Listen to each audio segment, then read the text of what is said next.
আসসালামু আলাইকুম। অনেকগুলো সবজি দিয়ে মাছ রান্না করলেও যে খেতে এত মজা হয় সেটা এই রেসিপি থেকে জানতে পারবেন। চলুন দেখিয়ে দিই। এখানে একটা আমি রূপচাঁদা মাছ, মোটামুটি একটু বড় সাইজের রূপচাঁদা নিয়ে কেটে পরিষ্কার করে একটু হলুদ, মরিচ আর লবণ দিয়ে মাখিয়ে নিয়েছি। শুরুতে আমি মাছটা ভেজে নেওয়ার জন্য একটা কড়াই বা ছড়ানো একটা পাত্রে 1 টেবিল চামচ সয়াবিন তেল আর 1 টেবিল চামচ নারিকেল তেল নিয়ে নিয়েছি। আপনি চাইলে শুধু সয়াবিন তেলও করতে পারেন। তো এখন আমি তেলের মধ্যে মাছটা একটু উল্টে পাল্টে ভেজে নিব।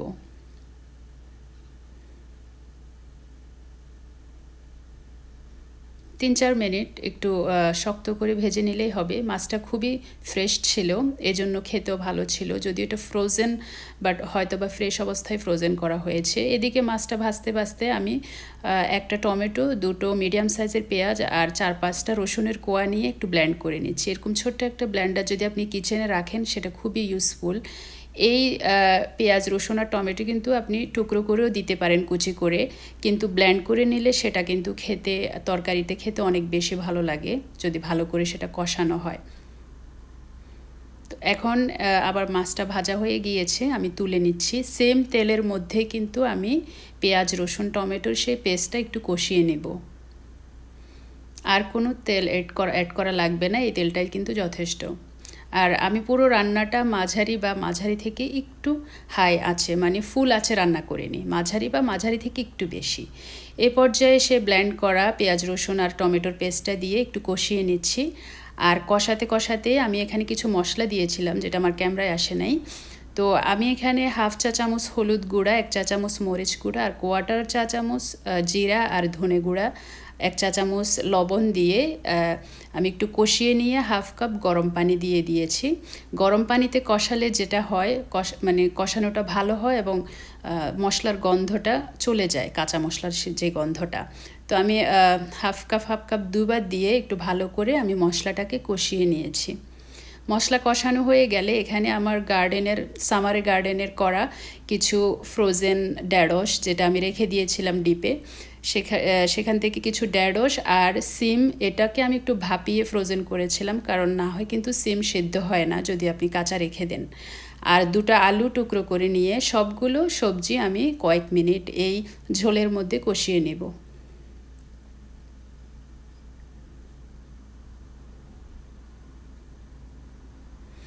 তো যেহেতু এখানে অল্প পানিতে কষানো হচ্ছে, একটু পরপর অবশ্যই নেড়ে দিতে হবে। আর ঢাকনা বন্ধ করেও মাঝে মাঝে কষাতে হবে। আর ঢাকনা বন্ধ করে কষালে যেটা হয়, কষানোটা বেশ ভালো হয়। তো এই যে অনেকগুলো সবজি দেওয়ার পরেও মাছটা এত মজা হয়, এর মেইন হলো কিন্তু কষানোটা, মশলা কষানোটা। এই পর্যায়ে আমার সবজি কষানো হয়ে গিয়েছে, আমি মাছগুলো দিয়ে দিয়েছি। মাছ দিয়ে আবার কয়েক মিনিট আমি কষিয়ে নেব। আর যেই বাটির মধ্যে আমি মাছ মাখিয়েছিলাম, সেই বাটির মধ্যে একটু গরম পানি নিয়ে সে পানিটা আমি দিয়ে দিব। এখানে 1/2 কাপের মতো গরম পানি নিয়েছি। তাহলে কি হবে, মশলাগুলোও ঝোলের মধ্যে চলে যাবে। তো এই পর্যায়ে আমি আরও কয়েক মিনিট কষিয়ে নেব। আর আরেকটা জিনিস দেখিয়ে দিচ্ছি, আমাদের কিচেনে কিন্তু রান্না করার সময় অনেক ওয়েস্ট হয়, যেমন সবজির খোসা, পেঁয়াজ রসুনের খোসা, ফলের খোসা।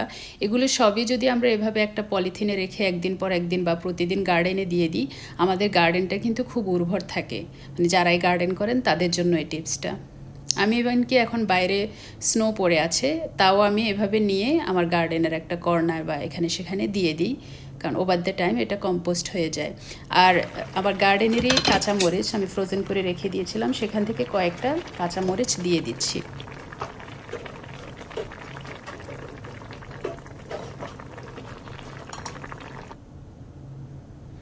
তো ঝোল দেওয়ার পর কিন্তু 10 থেকে 12 মিনিটের মধ্যে এটা রান্না হয়ে যাবে। আপনি দেখতে পাচ্ছেন ঝোলটা কিন্তু এই পর্যায়ে ঘন হয়ে গিয়েছে।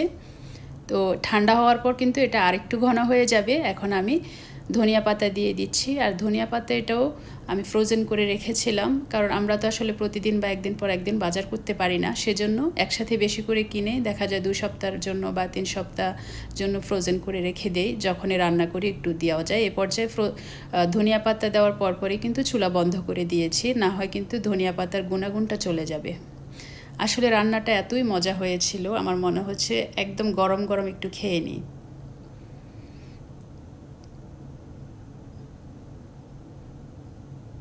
ইভেন ভিডিওটা এডিট করতে করতেই মনে হচ্ছে আমার মুখে পানি চলে আসছে। আর এটা এভাবে অনেকগুলো সবজি দেওয়ার পরেও কিন্তু এটা অনেক মজা হয়েছে। আমাদের মাঝে মাঝে মনে হয় অনেক বেশি সবজি দিলে হয়তো মাছ মজা হবে না।